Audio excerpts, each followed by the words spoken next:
Hi guys, there have been some interesting reactions to the news, not of Kemi Badenoch signing the UK up to CPTPP, but the actual figure being thrown about by the pro-Brexit Daily Express, which I covered in a video earlier today.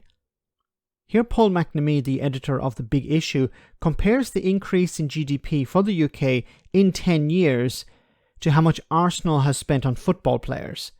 An apt comparison. Have a listen. Front page of the Sunday Express, the trade deal signed by Kemi Badenoch in New Zealand. On the face of it, it sounds great. We've been talking about it a lot this morning, but there are a lot of question marks over how much difference it's really going to make economically. Yes, and as you had in your package earlier, while it says 12 trillion Brexit trade boost, that is misleading. I mean, that suggests that's the money that's going to pour in with this new Indo-Pacific deal that has been on the table and on the cards for a number of months. In fact, it was 8 trillion a few months ago, so somehow they've found an extra 4. The boost economically looks like it'll be about 2 billion over 10 years, which, when you put it into context, that's just about 10 times what Arsenal have spent this summer on football players alone, which isn't a great deal of money. No, it's not a great deal of money. £2 billion over 10 years. And once again, the Express is able to write articles, the front page of the article, the front page of the newspaper, misleading the public, and there are no consequences. Anyway, back to the main point here. £2 billion over 10 years. This is something that Brexiteers tend to focus on, trade, and ignore the problems of Brexit itself. Now, trade is one issue, but there are many problems Brexit has created. For example, a lack of investment or reduced investment. Is this going to fix that? Well, as the UK's main market, export market, is still EU member states, then it's not going to fix that. Is it going to resolve the problem of a lack of labour? Many sectors are struggling to find the workers they need. Is this going to fix it? Probably not. And then, of course, supply chains. If you rely on just-in-time, like many car makers do, you can't rely on just-in-time if you're importing goods from New Zealand or Canada or Mexico. So this isn't going to resolve those problems. So once again, back to trade.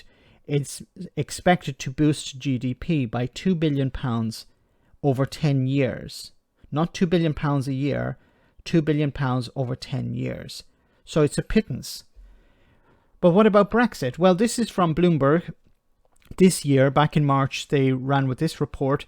UK economy 4% smaller because of Brexit. OBR's Hughes says.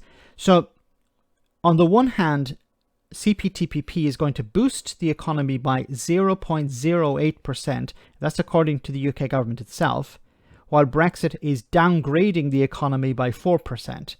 But there's also the figure of £100 billion. So remember, £2 billion on the one side, boosting the economy by £2 billion over 10 years, while Brexit, according to Bloomberg here, also a report from this year, at the beginning of this year, they said Brexit would cost £100 billion. This also big piece of analysis that you did at Bloomberg paints this gloomy picture for the UK economy regarding the hit from Brexit. What have you found? So we looked at sort of the impact of Brexit through a number of angles. There's the sort of classic angle, just looking at the headline impact on GDP, and that's the number you've said there, this £100 billion pound number, which is essentially that we think the economy is about 4% smaller than it otherwise would have been had it remained in the single market. And we've looked at other angles as well, so the impact on investment, which is well known, the impact on uncertainty has come through and really damaged investment in the UK.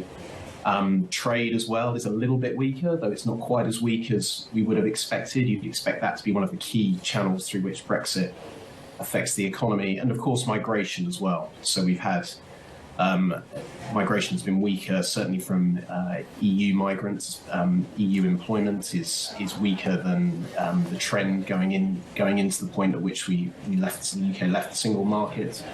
And I think the broad takeaway from this is that the impact of Brexit has come through far quicker than we'd expected. So most forecasters, including ourselves, expected a sort of slow burn shock, if you like, something that affects the economy but over quite a long period of time.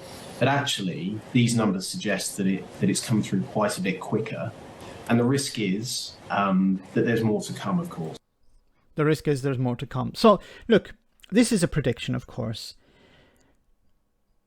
And, of course, CPTPP is also a prediction. Now, if the UK government is wrong in their prediction, let's be very generous, and it actually adds 1% to GDP. So not 0.08%, just 1%. It's still going to be worse than Brexit. The impact Brexit is having on the UK when it comes to being outside the single market. So it's not going to benefit. It's even if this £100 billion number is off, let's say 50 billion, it's still not going to be replaced by something like CPTPP. So even if you give CPTPP the best outcome possible, and you reduce the impact of Brexit, you're still not going to have a benefit. There's not going to be a net benefit. Why? Because the UK trades mainly with Europe. It relies on Europe for its supply chains. It relies on Europe for its workers. Changing all of that is going to have a massive impact, and it already has. Now, the public are not buying this article from the Daily Express. The general public have moved on from Brexit. They realize that it's not benefiting the UK economy. And politicians and their supporters in like the Express or the Daily Mail or the Sun, can push this idea that Brexit is a success all they want. But the public realize that it's not. It's a mountain to climb. And I don't think they can succeed. Let me know in the comment section, guys, what you think. As always, your comments are greatly appreciated. Thanks a lot.